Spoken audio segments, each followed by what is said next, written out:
కృష్ణ కృష్ణ హే గోవింద జయ కృష్ణ కృష్ణ హే గోవింద జయ కృష్ణ కృష్ణ హే గోవింద జయ కృష్ణ కృష్ణ హే గోవింద జయ కృష్ణ కృష్ణ జయ కృష్ణ కృష్ణ జయ కృష్ణ కృష్ణ.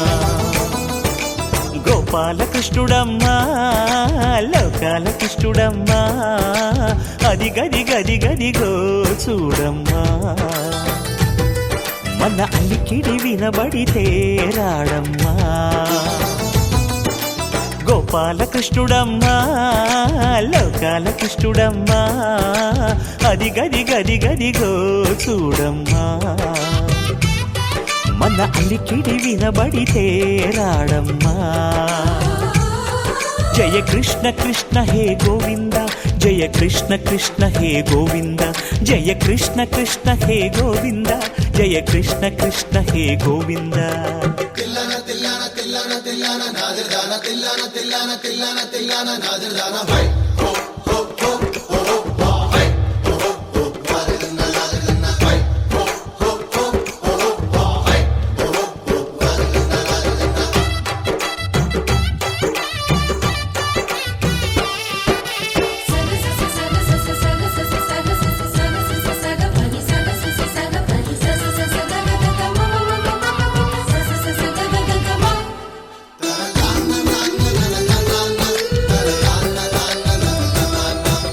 ఘల్లు ఘల్లు ఘల్లుమంటూ నల్లనయ్య మువ్వ సవ్వడి వింటే సరి అణువణు అణువున విరియద నెమలిపురి. ప్రతి వారి ఊపిరిలో విల్లంగో విరాగాలు ప్రతి వారి చూపులో ఎన్నో వేల స్వప్నాలు రాసలీల ఆడే వేళలో జయ కృష్ణ కృష్ణ హే గోవింద జయ కృష్ణ కృష్ణ హే గోవింద జయ కృష్ణ కృష్ణ హే గోవింద జయ కృష్ణ కృష్ణ హే గోవింద. గోపాలకృష్ణుడమ్మా లోకాలకృష్ణుడమ్మా అది గది గది గదిగో చూడమ్మా మన అలికిడి వినబడితే రాడమ్మా.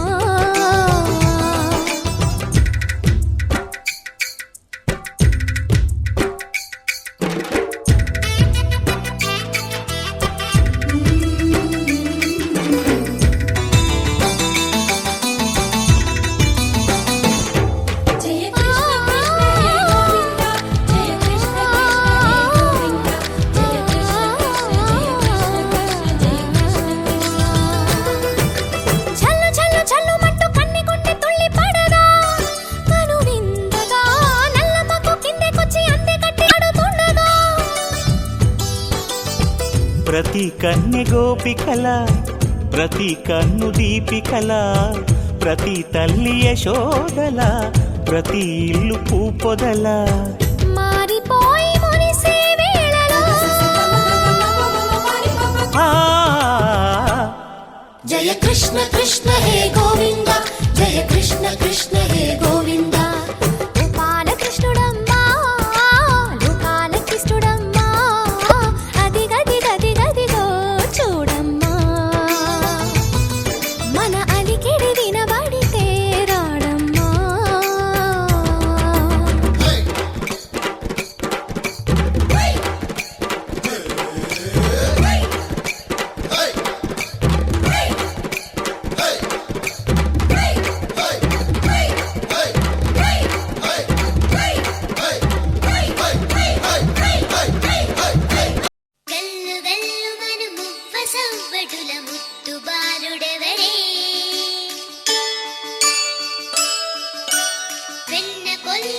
కృష్ణ పాదముల ఆనవాలు కదరే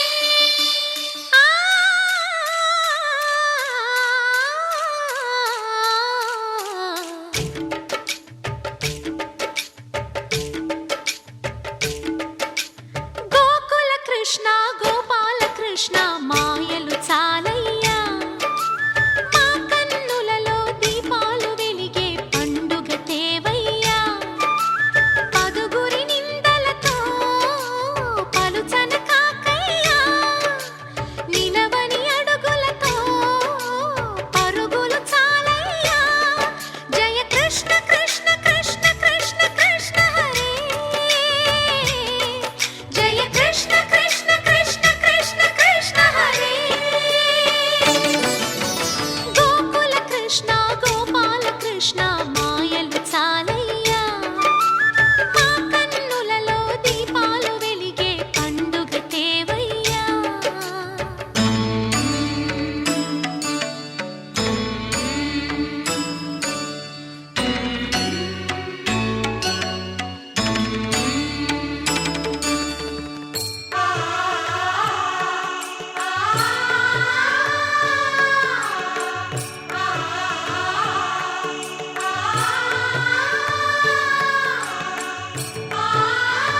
చేరి ఏమేమి అన్నా కొల్లబొల్లి మాటలే నారాధిక.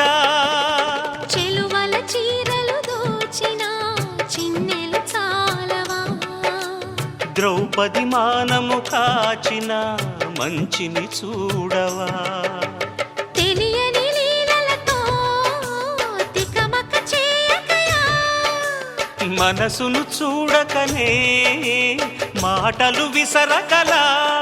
జయ కృష్ణ కృష్ణ కృష్ణ కృష్ణ కృష్ణ హరే, జయ కృష్ణ కృష్ణ కృష్ణ కృష్ణ కృష్ణ హరే. గోకుల కృష్ణ గోపాల కృష్ణ మాయలు చాలయ్యా, మా కన్నులలో దీపాలు వెలిగే పండుగ తేవయ్యా.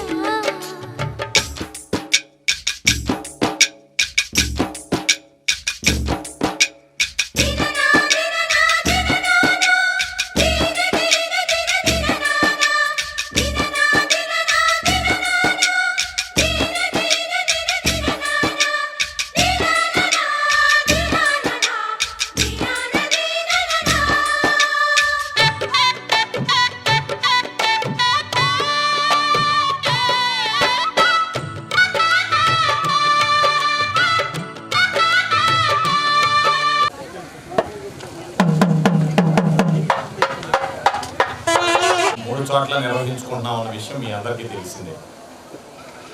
అయితే 3 చోట్ల ఒకే కమిటీ వారు నిర్వహించే అవకాశం కానీ పరిస్థితులు కానీ బయట ఎక్కడ లేకపోయినప్పటికీ, అది ఒక్కొక్క చోటకి 50, 60, 70 కిలోమీటర్ల దూరం ఉన్నప్పటికీ మనకంటూ దేవుడు దైవభావంలో కొంత మిక్కిలి శ్రద్ధనిచ్చారేమో అని మొదటి నుంచి మా భావం. ఎందుకంటే 10 సంవత్సరాలుగా మన కమిటీ 3 చోట్ల నిర్వహించే సందర్భాలు ఉన్నాయి. ఇక్కడ ఉన్నారు వాళ్ళు ముగ్గురు కూడా. వడ్డమాన్లో చేసాం. అప్పుడు వడ్డమాన్లో అక్కడ మన కమిటీ సభ్యులు వెంకటేశ్వర గారు ఉండేవాడు కాదు. వ్యాపారం పులిపాడులో కూడా చేసాం. అలాంటప్పుడు కూడా మనం అప్పుడు ఎంత స్ట్రెంత్ కూడా లేదు మనకి. ఎక్కడెక్కడ ఎవరు ఏ బాధ్యతలు నిర్వహించాలి అనేది ముందుగానే ఒక దైవభావంతో ప్రణాళికను ఏర్పరచుకొని నిర్వహిస్తూ వచ్చేవాళ్ళు.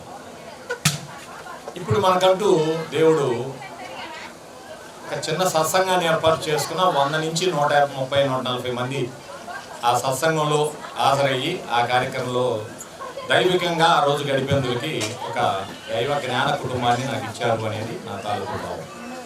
అయితే ఈ 9 రోజులు మనం ఈ సంవత్సరం ఈ కార్యక్రమాన్ని నిర్వహిస్తూ వచ్చాం. 9 రోజుల్లో మొన్న 19వ తారీఖున పులిపాడులో పల్లకి ఊరేగింపు నిర్వహించుకున్నాం. 21న ఈరోజు ఇక్కడ మనం ముక్తేశ్వరంలో పల్లకి ఊరేగింపు కార్యక్రమాన్ని నిర్వహించుకోబోతున్నాం. ఇక 24న దాచేపల్లిలో స్వామివారి ఊరేగింపు మహోత్సవం ఉంది.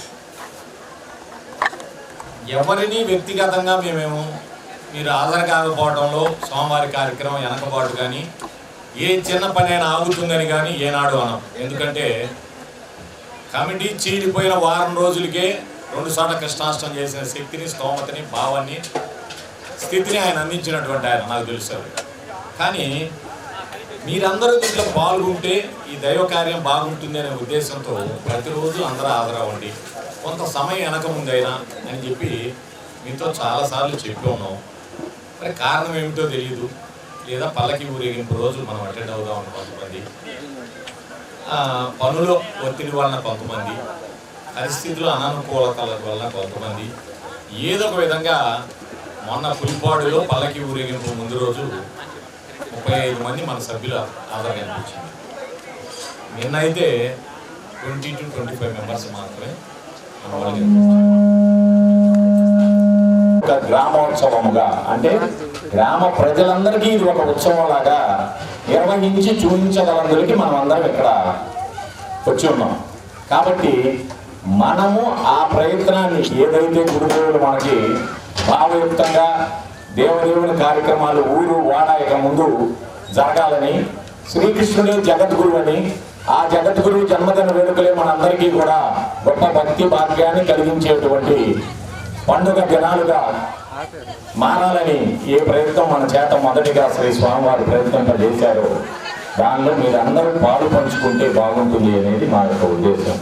ఇక ఇదే పనిగా ప్రతిసారి చెప్పడం, సరే పల్లకి ఊరేగింపు రోజు వెళ్దాం, ఆ రోజుకి ఎలాగో అన్నయ్య వాళ్ళు పల్లకి రెడీ చేస్తారు, లేకపోతే ఆ రోజు మన ఆత్మబంధువులు ఎలాగో అక్కడ హాజరవుతారు, పల్లకీలో ఆనందం పొందుదాం అనే దానికన్నా ట్రాక్టర్ దేని మీద పెట్టారు అక్కడ వేసుకొని భూమి మీద దైవ జ్ఞానాన్ని బోధించడానికి ఎదించినటువంటి దేవదేవుడని శ్రీకృష్ణ భగవాన్ వారి యొక్క జన్మదిన వేడుకలు నిర్వహించడం నిజంగా గొప్ప భక్తి భాగ్యంగా మనకి అది పరిణమిస్తుందని తెలియజేస్తూ, భగవద్గీత జ్ఞానం మనకి అందించడానికి భూమి మీదకి వచ్చిన స్వామివారి వేడుకలు ప్రతి చోట నిర్వహించడం వల్ల ఆయా ప్రాంతాలు సుభిక్షితంగా దైవపాలనతో సాగుతాయి అని చెప్పేటువంటి ఉద్దేశంతో శ్రీకృష్ణుని పట్ల ఇప్పటి వరకు సముచితమైన భావము, ఆయన జ్ఞానాన్ని అర్థం చేసుకోవడంలో వెనకబాటుతనము తొలగిపోయి ఆయనే దేవదేవుడిగా తెలియాలంటే ఆయన జన్మదిన వేడుకల్లో ఊరు వాడ అందరూ పాల్గొనాలని, ప్రతి చోట ఆయన వేడుకలు నిర్వహింపజేసుకునేటువంటి విధానం మరలా భూమి మీద ప్రారంభం అవ్వాలనేటువంటి సదుద్దేశంతో శ్రీ శ్రీ శ్రీ ఆచార్య ప్రబోధానంద యోగేశ్వర వారు భగవద్గీతతో పాటు అనుబంధంగా 100 గ్రంథాలు రచించి మనకి శ్రీకృష్ణ భగవాన్ వారి యొక్క ఉన్నతమైన జ్ఞానాన్ని అర్థమయ్యేలాగా అందించడం జరిగింది. ప్రతి ఒక్కరూ ఈ వేడుకల్లో పాల్గొనండి.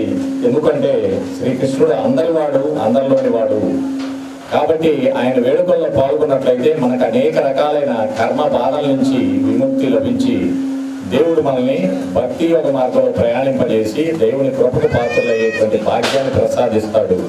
అది గుర్తెరిగి ప్రతి ఒక్కరూ ఈ వేడుకల్లో పాల్గొనాల్సిందిగా గ్రామస్తులందరినీ కూడా కోరుతా ఉన్నాం. ఇకపోతే చివరి రోజు పూజా కార్యక్రమం మరికొద్ది సేపట్లో ప్రారంభం కాబోతా ఉంది. అందరూ శ్రీకృష్ణ మండపంలోకి వచ్చి పూజలో పాల్గొని తీర్థ ప్రసాదాలు స్వీకరించవలసిందిగా కోరుతా ఉన్నాం. అందరూ పూజకి సిద్ధం కావాల్సిందిగా తెలియజేస్తూ ఉన్నాం. శాస్త్రజ్ఞాని వేదాంత వేద్యుడు బ్రహ్మ తేజ వదన భాసితుండు సత్య శాంత రూప సద్గురు మూర్తిని శ్రీ ప్రబోధ గురుని చేరిగొల్తూ అమృతంబు వంటి ఆత్మబోధన వృష్టి శిష్యగణము పైన చింత చేసి మృత్యు భయము తీర్చు అత్యున్నతాత్ముని శ్రీ ప్రబోధ గురుని చేరికొల్తూ కోటి జన్మలందు కూడిన కర్మల జ్ఞాన ఖడ్గమిచ్చి నరుక నేర్ప దివ్య బోధ చేయు దేవి శారదుడైన శ్రీ ప్రబోధ గురుని చేరికొల్తూ జిహ్వమేఘవాణి చెలువార భక్తుల ఆత్మబోధ గర్భనలరు వారు ముక్తిదాత అయిన శక్తి స్వరూపుని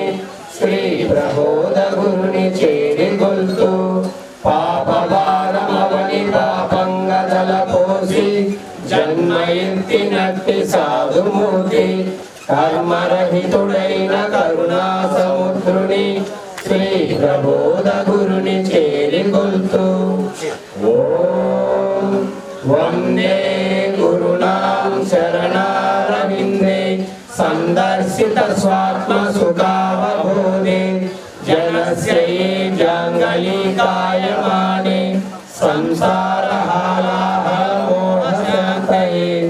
ఓం గురు బ్రహ్మ గురు విష్ణు గురుదేవో మహేశ్వరః గురు సాక్షాత్ పరబ్రహ్మ తస్మై శ్రీ గురవే నమః. ఓం అఖండ మండలాకారం వ్యాప్తం యేన చరాచరం తత్పదం దర్శితం యేన తస్మై శ్రీ గురవే నమః. ఓం మన్నాతో శ్రీ జగన్నాథ మద్గురు శ్రీ జగద్గురు మమాత్మా సర్వభూతాత్మా తస్మై శ్రీ గురవే నమః.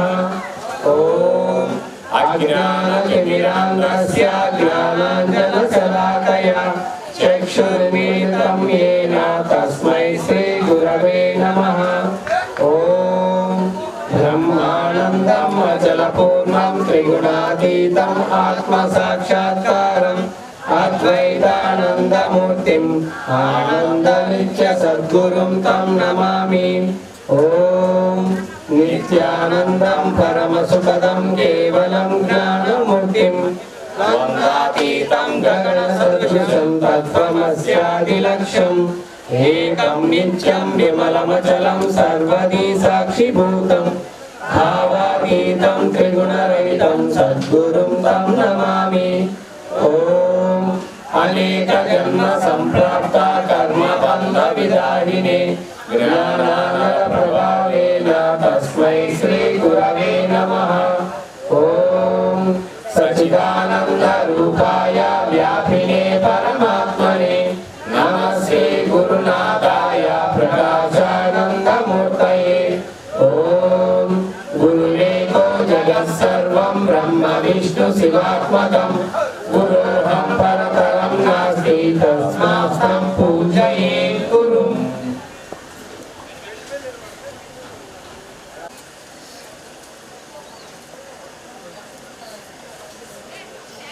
రాజేష్ బాబాయ్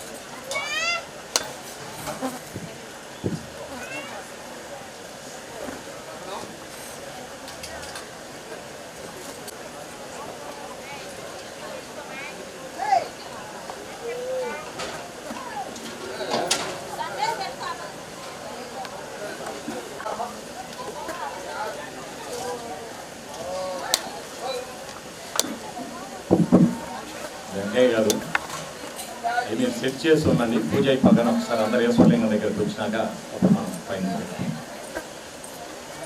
స్టార్ట్ చేస్తాం.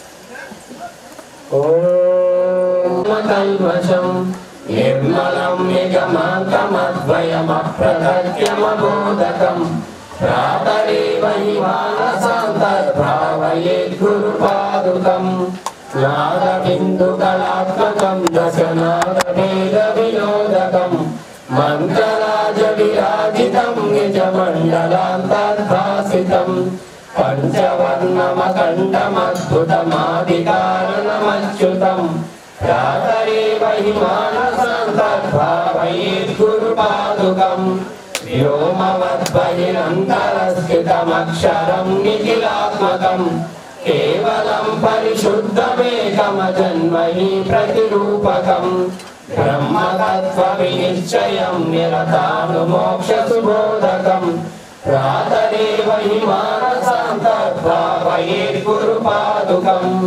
బుద్ధిరూపమబుద్ధికం త్రికైకకూటనివాసినం నిశ్చలం నిరత ప్రకాశక నిర్మలం నిజమూలకం పశ్చిమాంతరకేలనం నిజ శుద్ధ సంయమి గోచరం ప్రాతరేవ హి మానసాంతర్భావయేత్ గురుపాదుకం హృద్గతం విమలం మనోజ్ఞ విభాసితం పరమానుకం నీలమధ్య సునీల సన్నిభాది బిందు నిజాం సుఖం సూక్ష్మకర్ణిక మధ్యమస్థిత విద్యుదాది విభాసితం ప్రాతరేవ హి మానసాంతర్భావయేత్ గురుపాదుకం పంచ ఋషీకదేహమనశ్చతుష్క పరస్పరం పంచభూత సకామ షట్క సమేర శబ్దముఖేతరం పంచకోశ గుణత్రయాది సమస్త ధర్మ విలక్షణం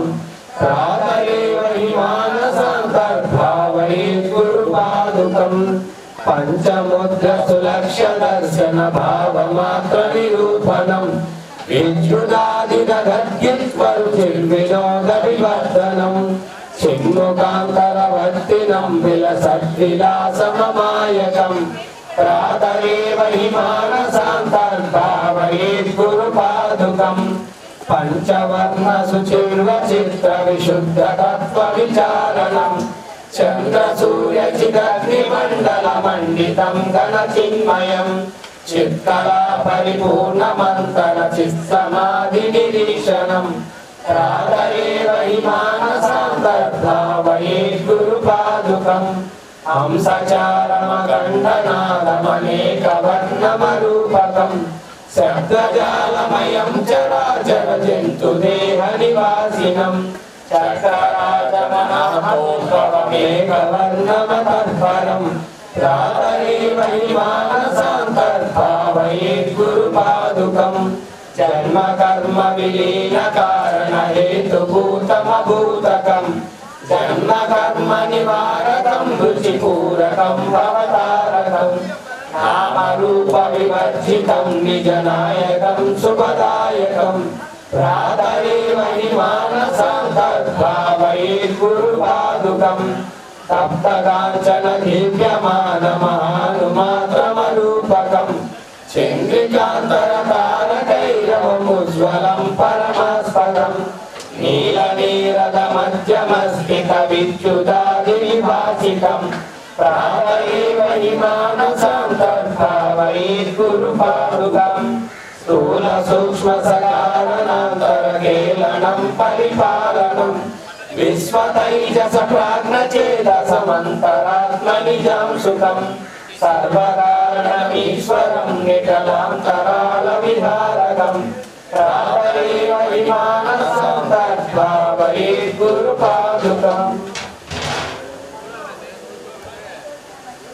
ఓం కలత్రం ధనం పుత్ర పౌత్రాది సర్వం గృహం బాంధవా సర్వమేతద్విజాతం గురురంగ్రి పద్మే మనస్సేన లగ్నం తదర్కిం తదర్కిం తదర్కిం తదర్కిం శరంగాది వేదో ముఖే శాస్త్ర విద్యా కవిత్వాదిపద్యం సుపద్యం కరోతి గురురంగ్రి పద్మే మనస్సేన లగ్నం తదర్కిం తదర్కిం తదర్కిం తదర్కిం విదేశేషు అన్యః స్వదేశేషు ధన్యః సదాచార నిత్యా సువృత్తిర్న చాన్యః గురురంగ్రి పద్మే మనస్సేన లగ్నం తదర్కిం తదర్కిం తదర్కిం తదర్కిం క్షమామండలే గురుబహుపాల బృందం సదా సేవ్యతే యస్య పాదారవిందం గురురంగ్రి పద్మే మనస్సేన లగ్నం తదర్కిం తదర్కిం తదర్కిం తదర్కిం అనభోగేన యోగేన వా రాజ్యభోగే సకాంతాముఖేనైవ విత్తేషు యుక్తః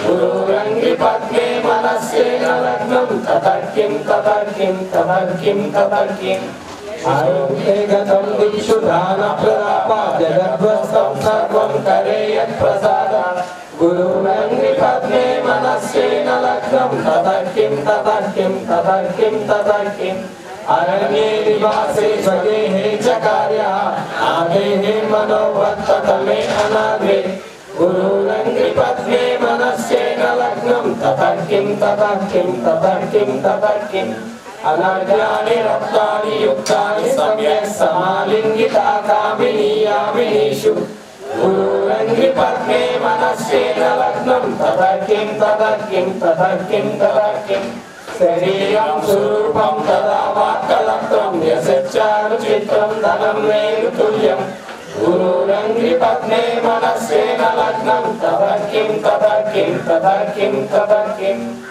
ఓం విశ్వరూపుడై ధరణిగా నీవు సాకార రూపమున వెలసి మూడు రంగానులంచేయ బయల్పడినవు గురురాయ నీకిదే నా మనస్పూర్వక వందనం.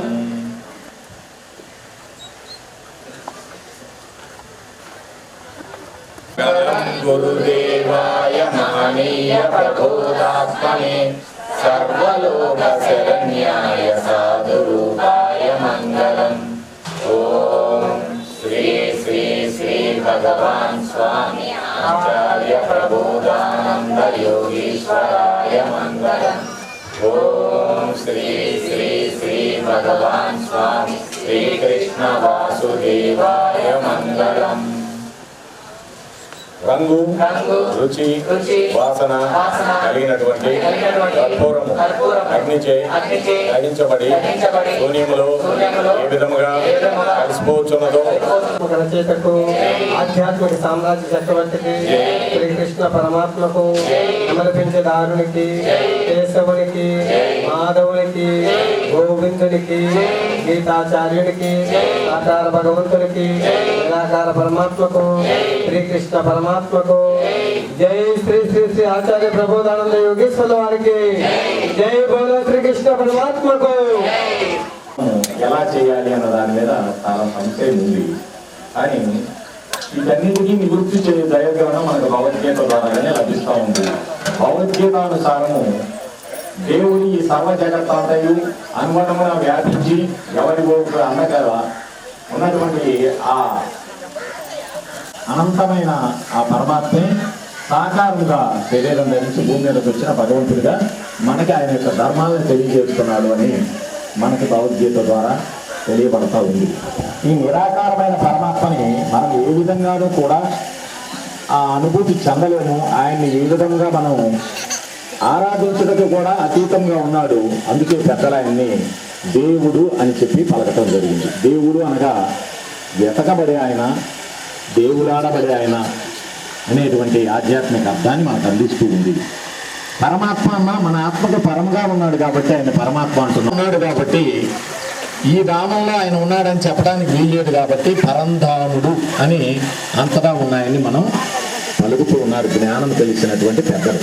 అలాంటి నిరాకారమైన అనంతలింగాన్ని ఏర్పరిచి ఆ ఈశ్వరలింగాన్ని పూర్తిగా ప్రకృతి పరమాత్మల ద్వారాగానే ఈ జగత్తు ఉద్భవిస్తుంది అని భగవద్గీతలో మయ్యధ్యక్షైన ప్రకృతి సూచించే సచరాచరం ఏదో కూడా స్వామివారు ప్రకృతి పరమాత్మ యొక్క విధానాన్ని తెలియజేశాడు. అంటే ప్రకృతి మీకు తల్లిగా ఉండి పరమాత్మనైన నేను నీకు తండ్రిగా ఉన్నాను. ఈ ప్రకృతి పరమాత్మల కలయిక వల్లనే ఈ జగత్తు ఉద్భవిస్తుంది అనేటువంటి ఒక జ్ఞానయుక్తమైన విధానాన్ని ఆయన సృష్టిలోనే ఏర్పాటు చేసి ప్రకృతికి సూచనగా స్త్రీలని, పరమాత్మకు సూచనగా పురుషుడిని తయారు చేసి ఈ ప్రకృతి పురుషుల ద్వారా జగత్తు ఎలా ఉద్భవింపబడుతుందో అలాగనే స్త్రీ పురుషుల ద్వారా సంతానం కలిగేటువంటి ఒక రహస్యాన్ని మన జీవితాల్లో పొందుపరిచి పెట్టాడు. అయినప్పటికీ ఆ విధానాన్ని అంతటికీ సూచిస్తూ నిరాకార పరమాత్మ సూచనగా, అంటే ఈశ్వర అంటే అధిపతి అని, ఈ సర్వములకు అధిపేస్తుంది కాబట్టి ఆయన సర్వేశ్వరుడు అని కూడా మనం పలుకుతూ ఉన్నాం. ఆయన యొక్క ఈశ్వర తత్వాన్ని, ఆధిపత్య విధానాన్ని సూచిస్తూ ప్రకృతికి సూచనగా స్త్రీ ఆకారంలో అక్కడ ఒక పానిమంటాన్ని, పురుషుడైన పరమాత్మ సూచనగా లింగాకృతిలో మనకి ఈశ్వర లింగాన్ని ఉంచి ప్రకృతిని అధిష్ఠించి పరమాత్మ ఉన్నాడు అని పానిమట్టము పైన ఈశ్వరలింగాన్ని పెట్టి ప్రకృతి లోపల బయట కూడా ఆయన మొత్తం వ్యాపించి ఉన్నాడు అని పానిమట్టం లోపల బయటికి కూడా ఈశ్వరలింగాన్ని సూచించి ఈ ప్రకృతి పరమాత్మల కలయికతో జగతి ఉద్భవిస్తుందని ఒక ధారాపాత్రని పైన ఉంచి ఆ ధారాపాత్రలోంచి ఒక్కొక్క చుక్క ఈశ్వరలింగం మీద జాలువారేలాగా జ్ఞాన పెద్దల నుంచి ఈశ్వర తత్వానికి ప్రత్యేకగా ఆ యొక్క నిరాకార పరమాత్మ సూచకగా మనకి ఈశ్వరలింగాన్ని ఇవ్వటం జరిగింది. కాబట్టి ఈరోజు కూడా మనం ఈశ్వరలింగం దగ్గరికి వెళ్ళి ఒక్కసారి మనం అందరం పంచభూతాల నుంచి నాశనము లేని ఆ పరమాత్మ విధానాన్ని, దైవ విధానాన్ని గుర్తు చేసుకుని ఓం నమః శివాయ, ఓము పంచాక్షరి అంటే పంచభూతాల నుంచి నాశనము లేనిది దైవం ఒక్కడే. ఏ జీవరాశి అయినా ఈ భూమి మీద ఏదైనా ప్రకృతి ద్వారా నాశనం ఉండేటువంటి విధానం కలిగి ఉన్నాయి. కాబట్టి అక్కడికి వెళ్ళి అందరూ ఒకసారి నమస్కరించుకొని వచ్చి ఆ తదుపరి మనం ఈ కార్యక్రమాన్ని ముందుకు తీసుకెళ్దాం. ప్రతి ఒక్కరూ క్రమశిక్షణతో మన సీట్లలోంచి వచ్చి ఒక పుష్పాన్ని నుంచి ఓం నమః శివాయ అని పలికి వచ్చినట్లయితే వారు ఆ ఈశ్వరలింగాన్ని అక్కడ ఏర్పాటు చేసి గ్రామస్తులందరికీ నిరాకార సాకార విధానాన్ని తెలియజేయడం కోసం మనం ముందుగా ఆ నిరాకారమైన పరమాత్మే ఈ సాకారమైన భగవంతుడిగా వచ్చిన కృష్ణుడు అనేటువంటి ఒక సారాంశం ఇద్దామనే ఉద్దేశంతో ఈ ప్రయత్నం చేస్తున్నాం. ప్రతి ఒక్కరూ ఈశ్వరలింగం దగ్గరికి వచ్చి ఆయనకి నమస్కరించుకోవాల్సిందిగా కోరుతా ఉన్నాం.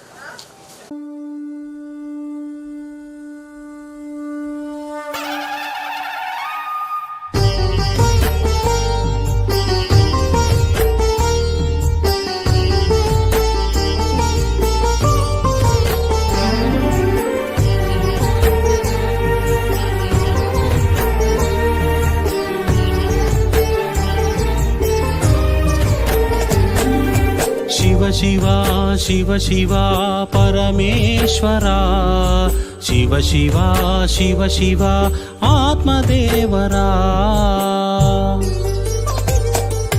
शिव शिवा शिव शिवा परमेश्वरा, शिव शिवा शिव शिवा आत्मदेवरा.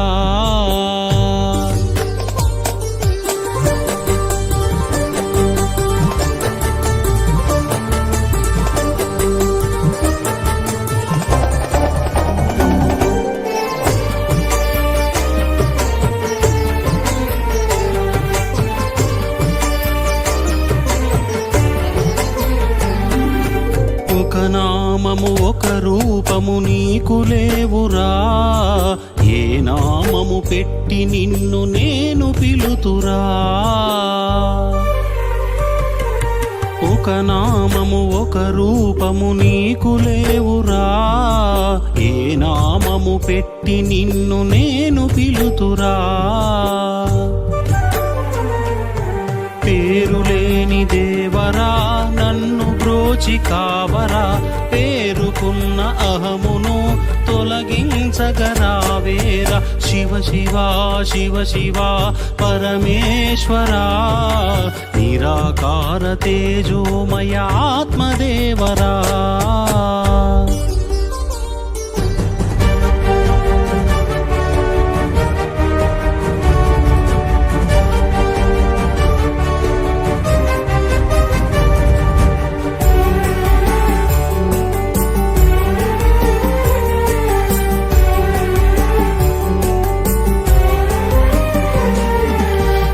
చైతన్యము నుండే నన్ను సృష్టించి నీ స్వరూప అనుభూతిలో నన్ను ముంచవా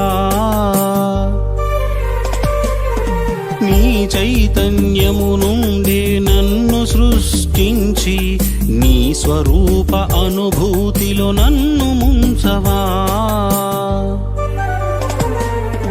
నది వెళ్ళి సాంద్రములో కలియురీతినా జీవాత్మను నీలోన కలుపుకొనుమురా శివ శివ శివ శివ పరమేశ్వరా నిరాకార తేజోమయ ఆత్మదేవరా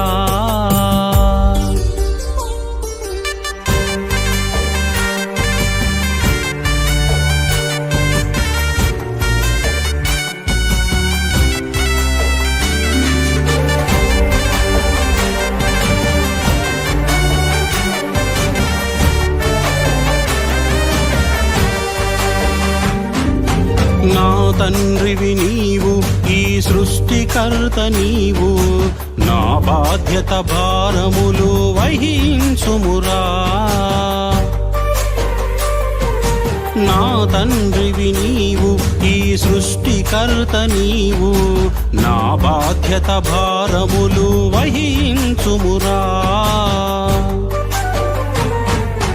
పరమపితవు నీవు పరలోక తండ్రి నీవు అణువణువున నీ ఉనికిని చూపించరా శివ శివ శివ శివ పరమేశ్వరా నిరాకార తేజోమయ ఆత్మదేవరా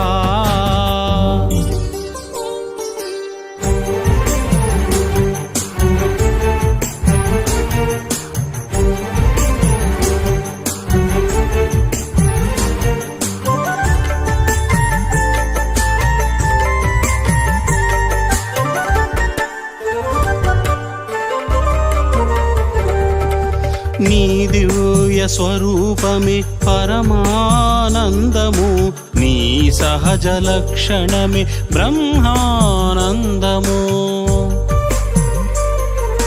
నీ దివ్య స్వరూపమే పరమానందము నీ సహజ లక్షణమే బ్రహ్మానందము దివ్యానందం శ్రీ గురుభ్యో నమః.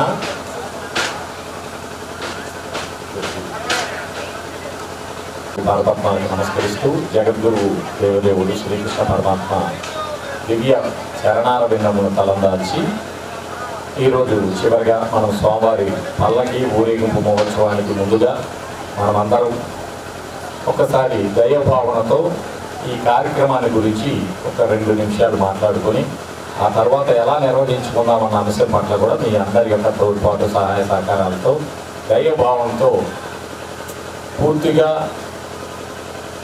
సుశిక్షితమైన సైనికుడిగా దైవ సేవకుడుగా అందరూ పాల్గొనేందుకై కొద్ది సమయం మనం మాట్లాడుకుందాం. మీ అందరికీ తెలుసు, అంటే నిన్న కూడా మన ఆత్మబంధువులు ఒక చిన్న సంశయాన్ని వ్యక్తపరిచారు. మనం కృష్ణాష్టమి వేడుకల్లో ఈశ్వరలింగాన్ని ఊరు ఎలుగుంపుగా కూడా ప్రజలందరికీ చూపిస్తున్నాం. ఆ భగవానుని ప్రతిమని ఊరు ఎరిగింపుగా నిర్వహించి స్వామివారి యొక్క వేడుకలు నిర్వహించుకుంటున్నాం. ఈశ్వరలింగాన్ని మనము ఊరేగింపు చేయటంలోని భావాన్ని ఒకసారి మాకు తెలియజేస్తే బాగుంటుందేమో అని. సాకార నిరాకార వివరణ తెలుసుకోవటము అనేది ఇందులో ఉన్న అతి ముఖ్యమైన ఉద్దేశం.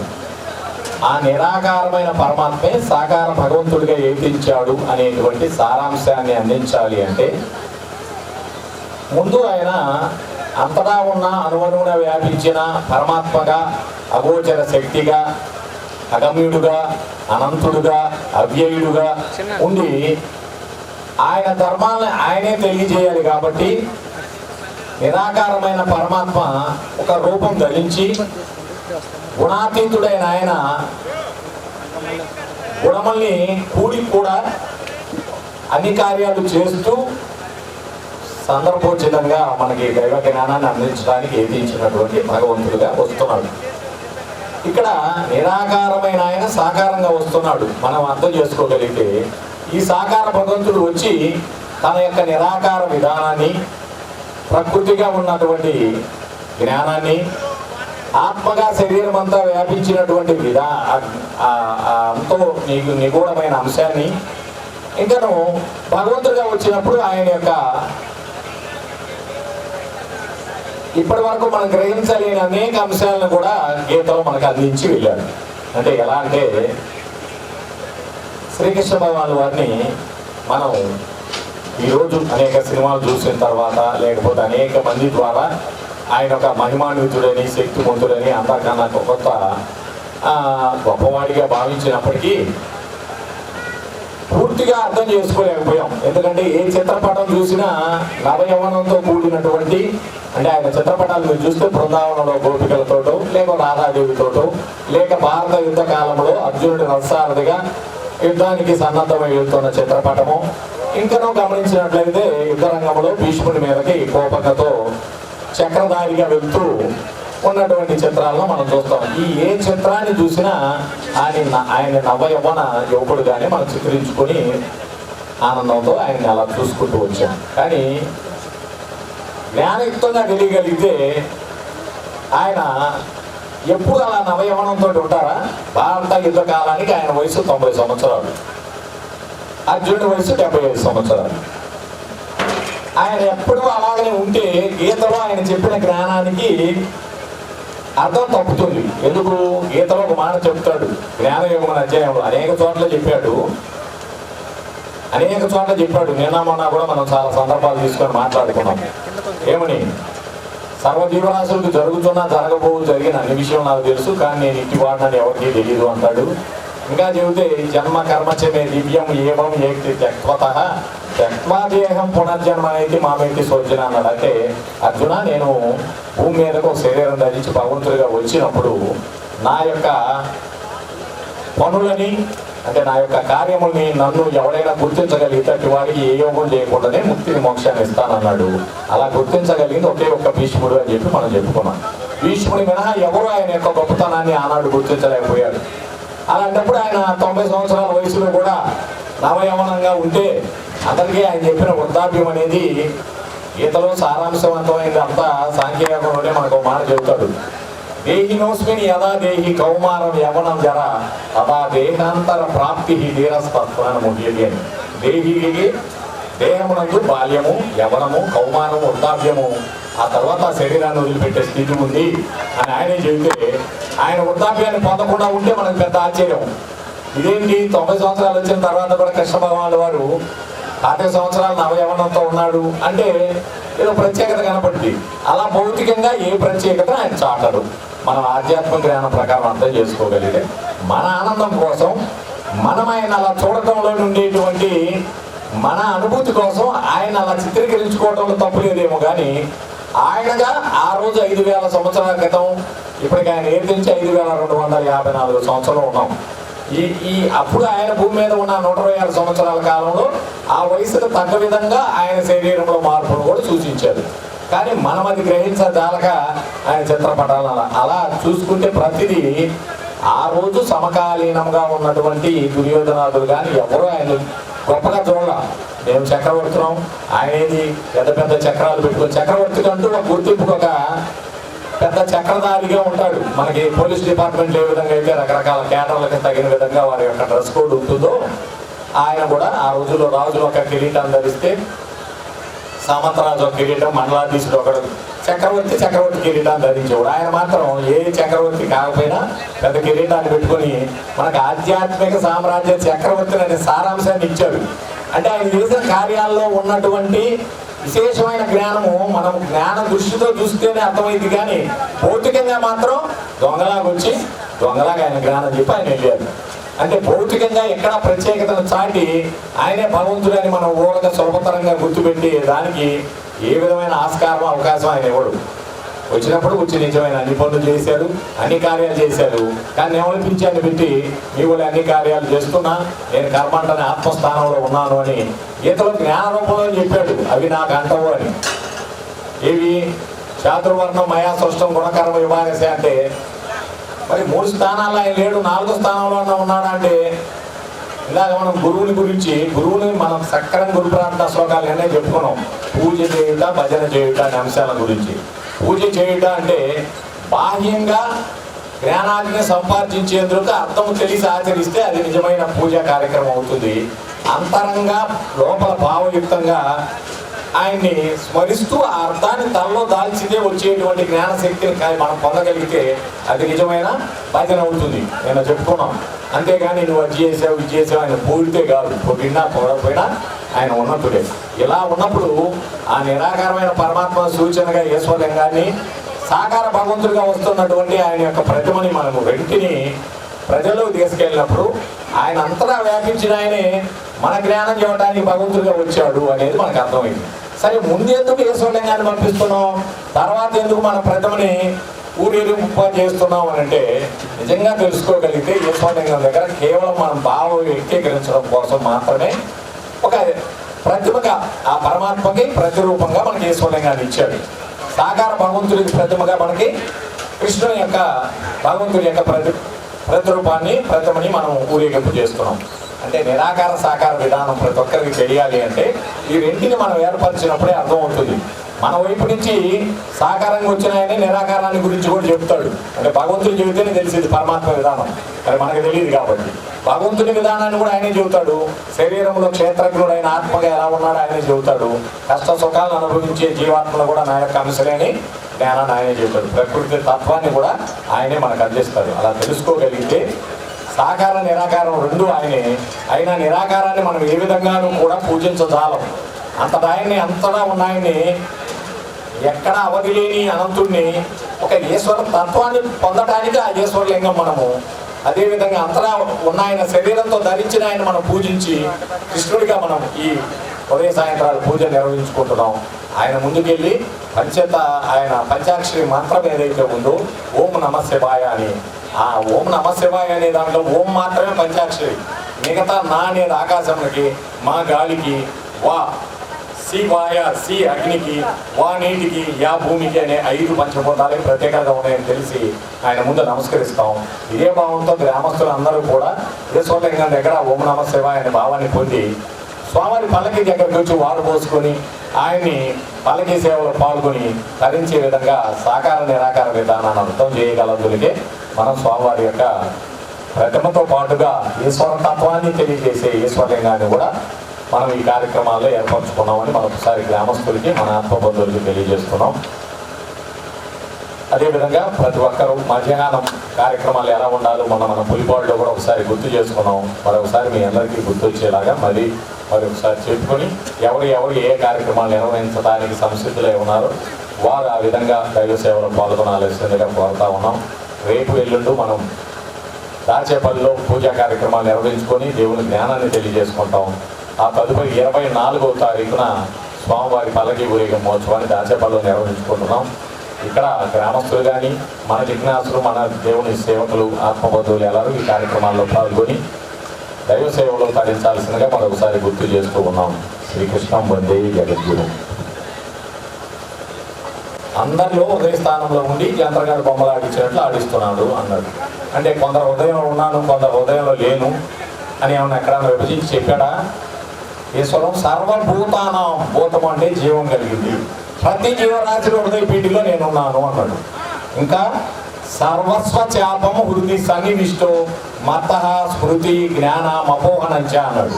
అంటే సర్వజీవరాశులు వృద్ధి స్థానంలో కూర్చొని, అంటే నేను ఈ వర్గం వారి వర్గం మాత్రమే కూర్చున్నాను, మిగతా వారి జీవరాశులు నేను లేనని చెప్పలా. ఏ దైవ గ్రంథంలో కూడా అది చెప్పడం జరిగింది, మనం అర్థం చేసుకోవడంలో పొరపాటు తప్ప.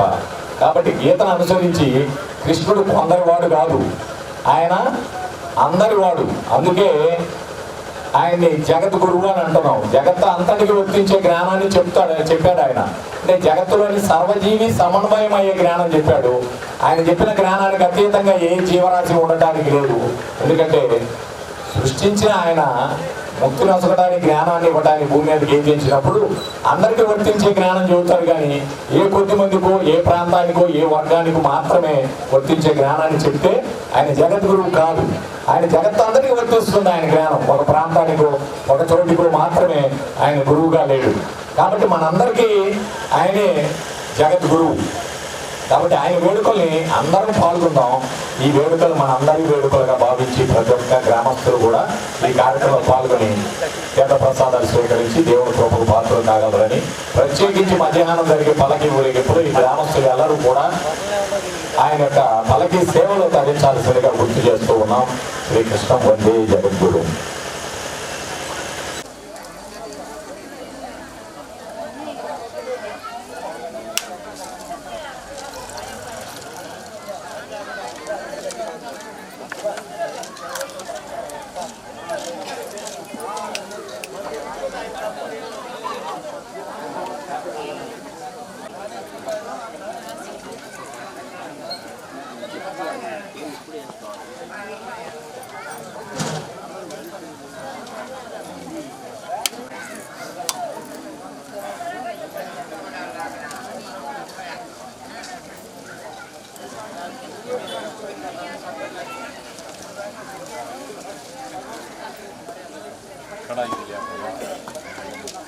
కార్యక్రమం అయిపోయి వచ్చి మంగళహారతి తీసుకునేంత సేపు ఈ పక్కన ఆయన నిలబడి ఉన్నాడు. ఇప్పుడు చేయండి.